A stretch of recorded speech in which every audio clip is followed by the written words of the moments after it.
Not because of this very, I think, terrible, hello, who's that? Who is that back there? All right, get out of the room.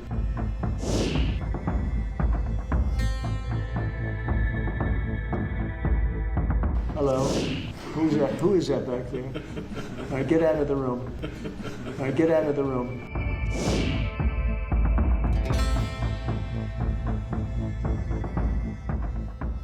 And maybe the Secretary of Defense can weigh into, is the Pentagon preparing for military deployment to Chicago? And with what you said there, are you waiting for the government? We're ready to go anywhere. We have a full complement of great human beings. We're full. You know, our military is full. We were way empty 1 year ago. Now we're full. So we can go anywhere on less than 24 hours notice. Are you waiting for the government? And we're doing a lot to interdict, to stop drugs from coming in too. We have ships out on sea. You know, we have nobody coming through our border anymore. Nobody. Doesn't that feel good to know that you don't have prisoners coming in and, you know, killers, murderers? We had 11,888 murderers come in, let in by the Biden administration. Many of them have been captured, but we still have a couple of thousand that are out there. Some of them, 50% of them killed more than one person, okay? But a lot of them have been captured. What they've done to our country, these people that circled this moron that we had behind this desk, what they've done to our country is unthinkable. It's unthinkable. I mean, if you think so much of our time is devoted to correcting a problem that all they had to do is say, close the borders. Remember when he said, well, I have no power to close the border. I have to go back and get an act from Congress. I didn't get an act from Congress. I came in, I said, close the borders. And Tom Homan, who's not here, has been fantastic, Christy, right? Yes. Tom Homan is great. He's a fantastic man and respected by everybody. But I said, Tom, close the borders. Christy, close the borders. The borders were closed. We didn't go to Congress and get permission. We just closed the borders. And in the last 3 months, hard to believe this one too, in the last 3 months, we've had 0 people come into our country illegally through the southern border. Nobody would have said that's possible. Yeah, please. Thank you, Mr. President. Today, MS-13 gangbanger and human trafficker Kilmar Abrego Garcia turned himself into ICE in Baltimore. Do you have any comment on this? And why are the Democrats so emotionally attached to this man who beats his wife and is part of a terrorist organization? Because they think he's going to be good for votes, and I think he's very bad for votes.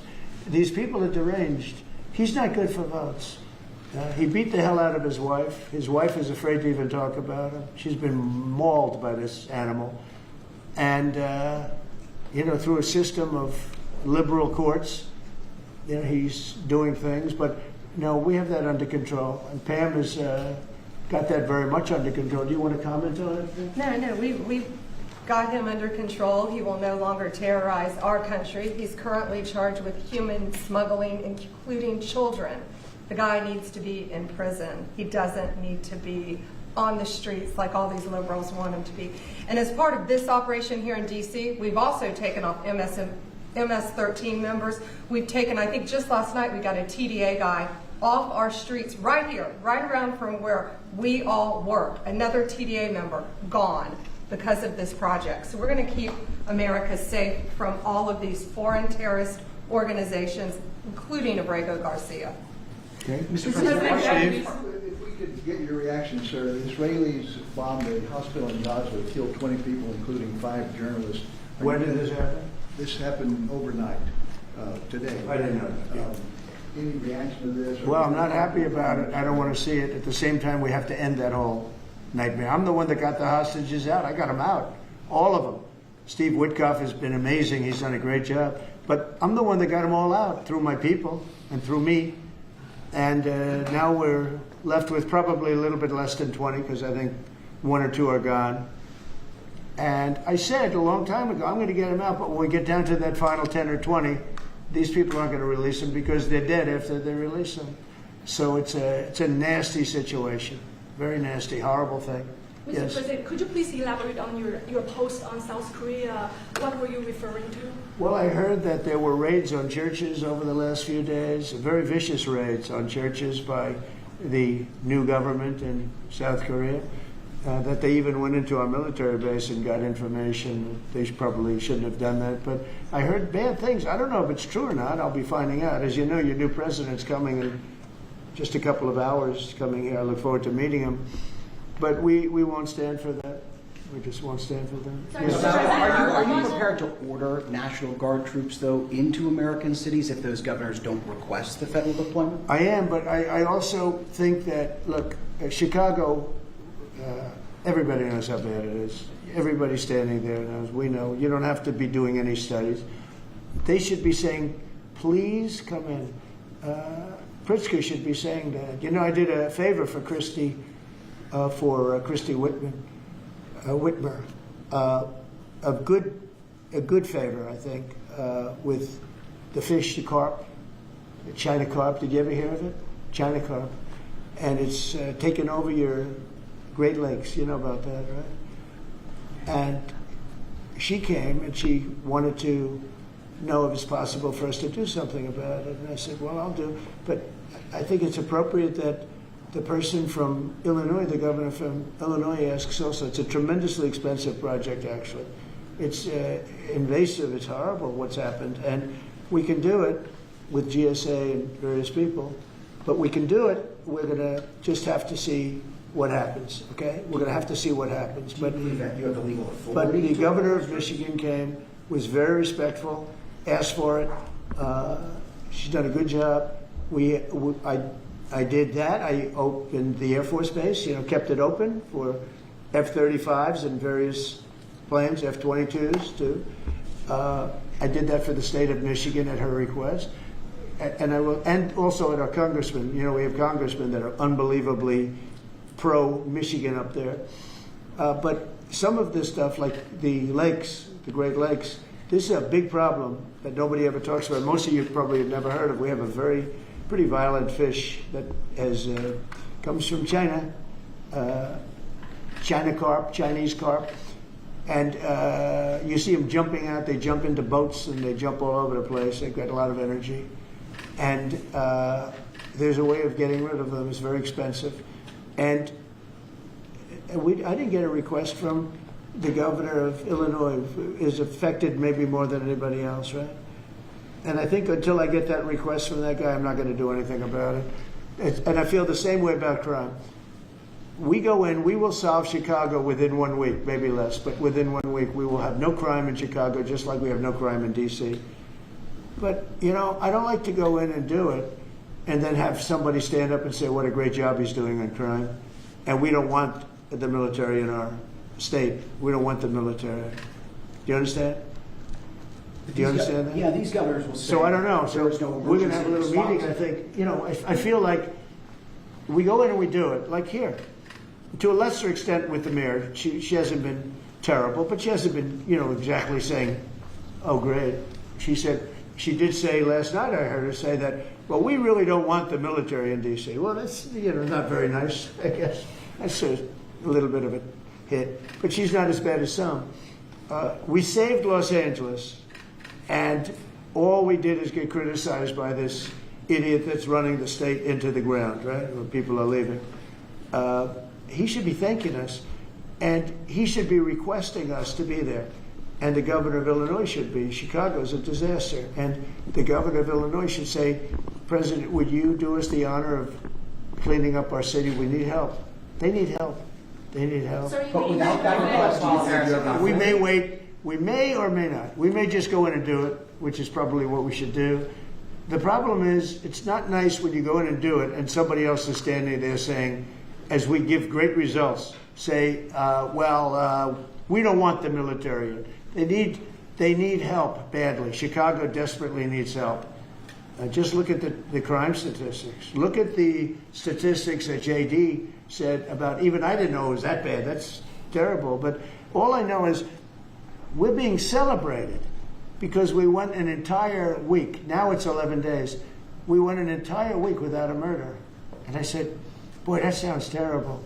I didn't know how to, I actually made a speech. I didn't know how to say it because it's a great number. It's a great thing, but it sounds so bad. I mean, supposing you're from a foreign country, which is properly run and they don't have murders and things, right, so much, or in some cases virtually at all. and you have somebody saying, I'm proud to announce that nobody was murdered in the capital of the United States this week. It sounds terrible, Well, but what about Mr. New President, York? What about Gavin New York? Newsom, you've mentioned Gavin Newsom on crime. Gavin Newsom, yes. Is there a federal mechanism you're hoping to use to fight back against his redistricting constitutional amendment, or is that Well, I California? think I'm going to be filing a lawsuit pretty soon, and I think we're going to be very successful in it. We're going to be filing it through the Department of Justice. That's going to happen.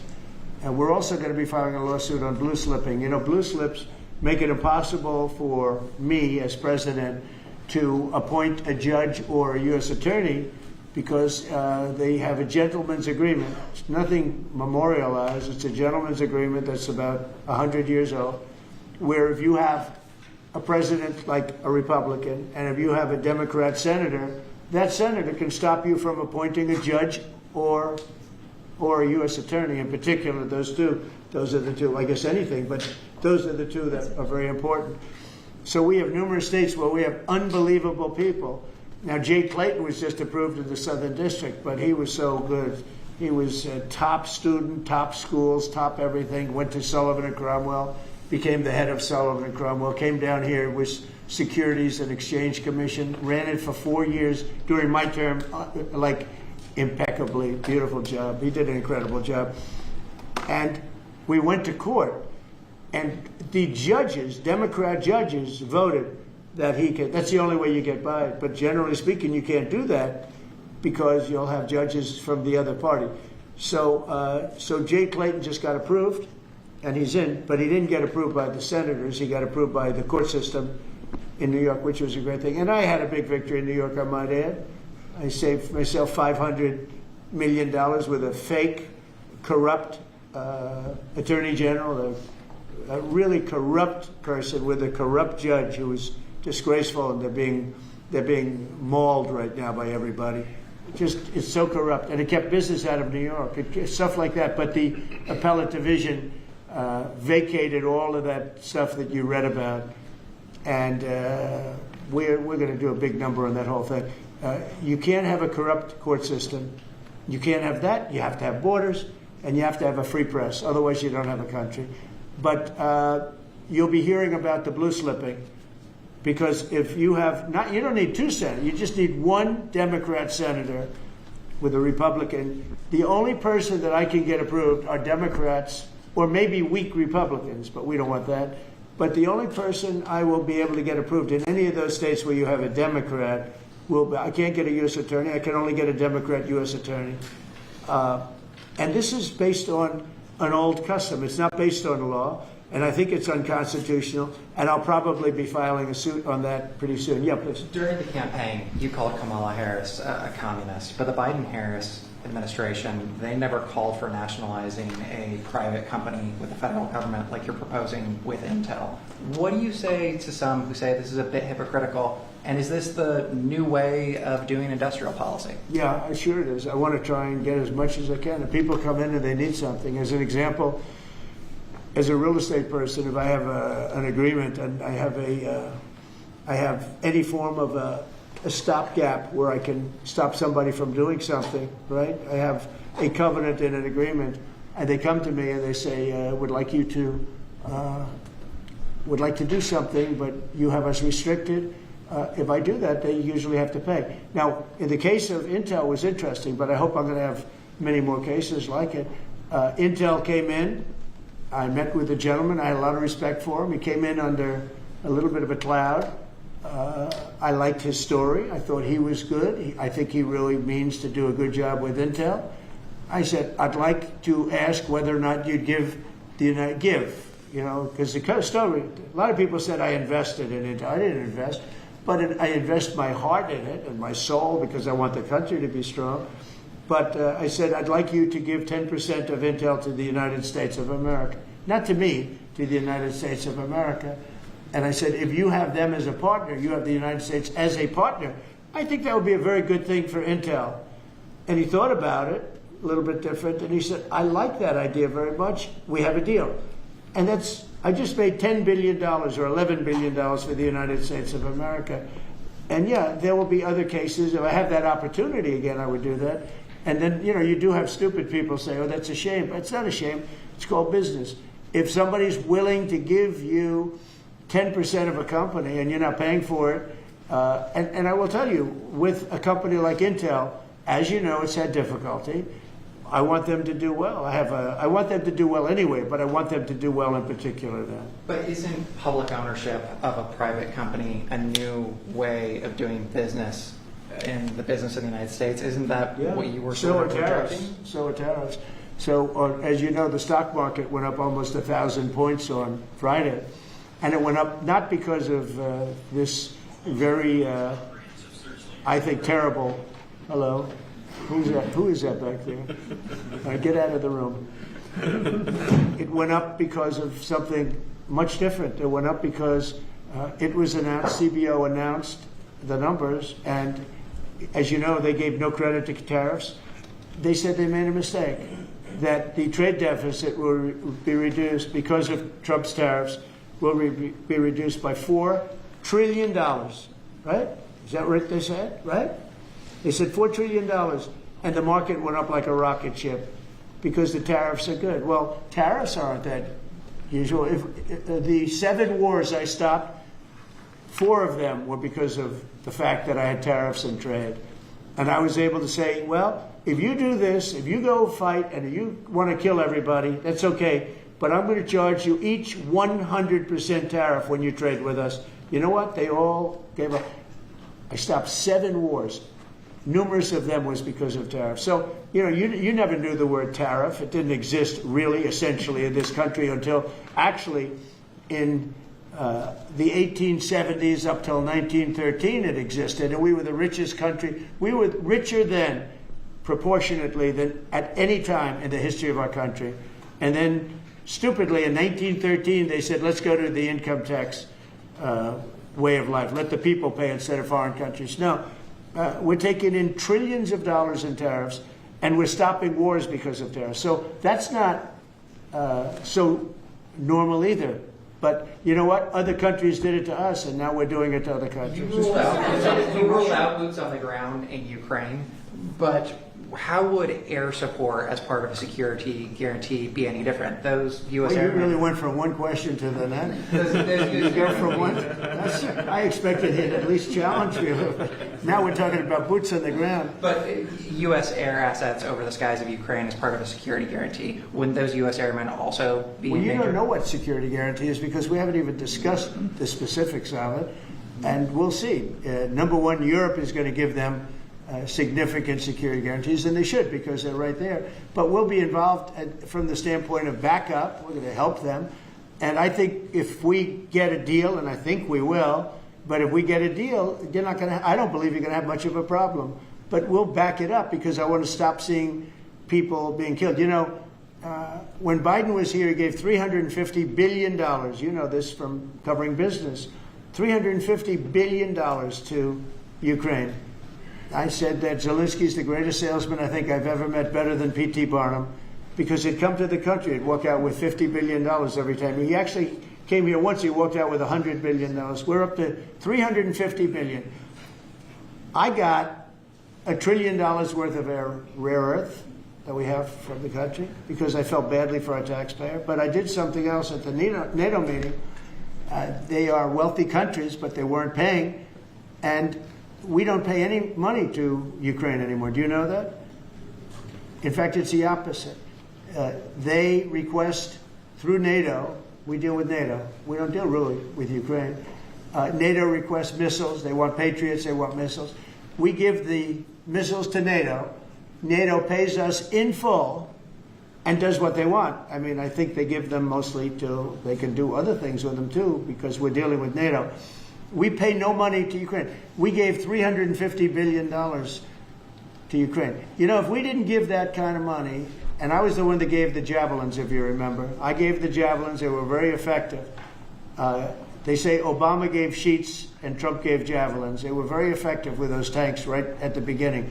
But you would have never had a war if I were president. You would have never had a war. Just to finish, we spend no money on Ukraine anymore. We were getting fleeced by a president that didn't know what he was doing. To be honest, I don't blame Ukraine. I mean, if they come and ask for $100 billion, then they get it. But we were in for $350 billion. Now, we make money. I don't want to make money on Ukraine. I want the war to end because I want to save all those lives. I want to just say, but just so you understand, we're no longer losing money on that thing. We were losing money hand over fist. And now we don't lose any money. Now we sell weapons to NATO. Because NATO agreed, because of me, to go to 5%, they had 2% and didn't pay. Now they have 5% and they're all paid up. So they have trillions of dollars and they give us that money. But I really want the war to end, and we're going to get it ended. Mr. President, everyone views this as a historic summit here with Ukrainian President Zelensky and European leaders all met here with you at the White House. You said you wanted to get this done bilateral as soon as possible. Have you spoken to Putin since last Monday? Since Yeah, I have. What is your conversation? Or can you share? Every conversation I have with him is a good conversation, and then unfortunately a bomb is loaded up into Kiev or someplace, and then I get very angry about it. I think we're going to get the war done. It's tough. I thought that would be, of the 7 that I settled, I thought that would be the easiest of the group. See, you never know what's going to happen. You know, war, strange things happen in war. The fact that he went to Alaska, our country, I think was a big statement that he wants to get it done. That was not easy for him to go to Alaska, you know, for him to come here. But the fact that he showed up on a very successful day, it was a very successful day for other things. Because, you know, we're also talking about missiles, nuclear. We're talking about a lot of different things. We're talking about limiting nuclear weapons. We'll get China into that. We have the most. Russia has the second most, and China has third, but China is way behind, but they'll catch us in 5 years. We would like to denuclearize. It's too much power, and we talked about that also. That's part of it, but we have to get the war over with. On Baltimore, sir. Thank you. On Baltimore, you said that you are going to have to reconsider bridge funding. Is that contingent on Westmore cleaning up the streets? No, we were very generous to him on a bridge. You know, a boat ran into a bridge and the bridge came down like I've never seen anything. The boat was just, it just shows you the mass of that boat, the power of that boat. You know, people were up on that bridge, painters. They were painting the bridge and they were watching it happen. And they thought they were very safe. They all died. They were painting the bridge, can you imagine? And they watched the boat. The engines were off, and they watched the boat, and the power of that boat, the mass of that boat, went right through that steel just like it was nothing. It's amazing. It's called mass. Mass is a big deal. But the mass of that boat, those people all died. But they thought they were totally safe. They were eating their lunch. They were, you know, whatever. They were watching it. They could have gotten off. Somebody did a very good job. A police officer called in and said, close the bridge, and he did it with power. Get everybody off the bridge, close that. That guy should get a medal because he stopped the bridge. A lot of people would have died, a lot more people would have died. The ones that died were the workers on the bridge. And they thought there was no danger because, you know, it's a big steel bridge. And it came down like toothpicks. It was incredible to watch that. It was just, and they died, they all died. But that police officer, again, the police do a great job. The police officer did an amazing job. And I heard the tapes. He would say, get everybody off it. Most people wouldn't have said that. You know, when you see a thing like that, you assume it's going to, you know, tap the bridge and it's going to be rebuffed. The thing just came down. I've never seen anything like it. So he did a good job. In fact, I think we should get him in for a medal. The man that gave the warning, I listened to him. Everybody get off screaming. Everybody off. He had the sense to realize that this could be a catastrophe as opposed to a ship that, because the engines weren't working, it was just floating. It's an amazing thing that a thing floating like that with no power just knocked it right down like it was nothing. So Let's do that. Let's give him a medal. I've been thinking about that. Mr. President, do you plan to investigate Chris Christie? Saying what? Do you plan to investigate Chris Christie? Look, Chris is a slob. Everybody knows it. I know Chris better than anybody in the room. I always felt he was guilty. But what he did is he took the George Washington Bridge, which is very serious. He closed down the George Washington Bridge. And you had medical people, you had ambulances caught up. This thing was closed down. And obviously he knew about it. But he blamed the young lady that worked for him and another person, and they got into a lot of trouble. She ultimately was, I don't know, exonerated, but she got out of it a little bit. But she went through hell. She was a young mother, nice person. I knew her a little bit. And another man went to jail, and Chris got off. And so when I listen to Chris speak his hate, I say, oh, what about the George Washington Bridge? You know, tell me about the George Washington Bridge. He blamed other people, but he knew all about it. So no, I don't know if they want to look at it. It's not for me. If they want to look at it, they can. You could ask Pam. I think we have other things to do, but I always thought he got away with murder. Mr. President, you plan to make an endorsement in the Texas Senate race between Ken Paxton and John Cornyn? Well, I'll make up my mind. I like them both. The worst situation I have is when I have two people that I get along with well. I hate it. And they all want the endorsement. You know, I'm almost 100% of the people I endorse win. It's a great honor. And I got, as you know, I got the largest vote in the history of Texas by far. Nobody's ever gotten more votes in the last election. I think in all the elections, the 3 elections. But they like me in Texas. So people are waiting for me, but I'd rather not comment on it right now. I like both guys. They're both friends of mine. And they're both good and very different. There's some talk among congressional Republicans about another reconciliation bill. Where do you fall on that, and what would you like to prioritize? Well, I don't want to do cutting. I want to save all the different things. I'm going to cut things that are unnecessary, but the one thing I said, and I gave my word, we're not going to hurt anybody on Medicaid, Medicare, or Social Security. And in fact, we're doing great on Social Security. We found 300,000 illegals on Social Security. We got them out. And, you know, things like that make Social Security very, very strong. So, no, I am very big into certain things, and one of those 3, you could say 3 of those things are Medicare, Medicaid, Social Security. We're going to protect it. And so we'll see how everything works out.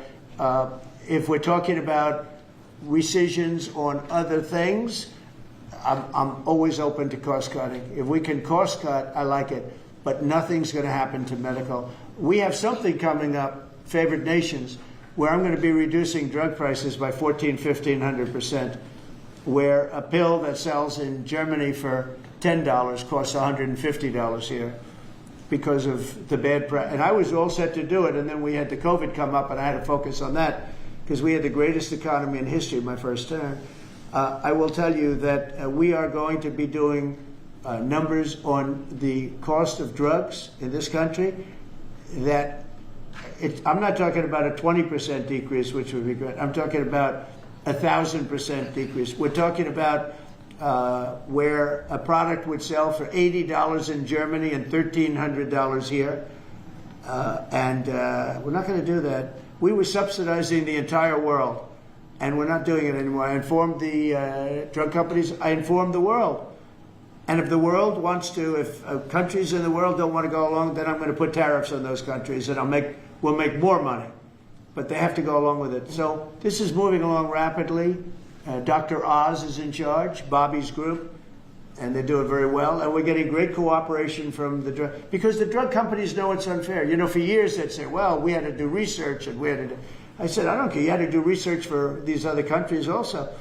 They are ready to go, and I'm ready to go. And, you know, if I pull that off, there's no way a Republican will lose an election. There's no way. All right, one more question. Steve, what's his guy? He's the nicest guy I know, and he asks the most vicious questions. Why do you think President Putin is so reluctant to meet with President Zelensky? Because he doesn't like him. He doesn't like him. You know, they don't like. I have people I don't like. I don't like to meet with them. Sometimes I do like to meet with people I don't like. So how do you get them together? They don't like each other, really. And if we had a real president instead of a guy that got in there with a fraudulent election, if we had a real president, that war would have never happened. Putin actually said, if Trump were president, it wouldn't have happened. It happened for a lot of reasons. It happened because of Afghanistan. When he saw how incompetent Milley was and all these guys were, I think he said, wow, this might be, because it was the apple of his eye. It would have never happened if I were president. Mr. President, you have built relationship with Russian leaders and also North Korean leaders. As they are getting closer, how would that affect your diplomatic approach? Well, I have very good relationships with Kim Jong-un, North Korea. I mean, a lot of people would say, oh, that's terrible. No, it's good. In fact, someday I'll see him. I look forward to seeing him. He was very good with me. We had 2 meetings. We had 2 summits. We got along great. I know him better than you do. I know him better than anybody, almost, other than his sister. His sister knows him pretty well. No, I know him well, and I got along with him. You know, I'm not supposed to say I really like him a lot, because if I do that, I get killed in the fake news media. But I got along with him very well, and we had no problem. If at the time Hillary Clinton won the election, you would have had a nuclear war. You would have had a nuclear war. We're not going to have a nuclear war. Once that happens, it's over. We're not going to have a nuclear war. No, but Kim Jong-un will meet at some point. I look forward to it, actually. But do you notice that since I came into office, you haven't had a problem with him? It hasn't been, you know, he tests lots of rockets. He does have great capability, I will say that. But I think a lot of good things are happening for our country, a lot of really good things. And the thing we're here today to talk about is crime, and specifically in D.C. I am so proud of what these people, every one of them, what they've done in D.C., because to literally stop crime on a button. I'd walk down that street right now. If I were, friends of mine are going out to dinner now. They haven't gone out to dinner in 4 years. They were petrified. Half the restaurants closed because nobody could go because they're afraid to go outside. Now those restaurants are open, and new restaurants are opening up. It's like a boom town.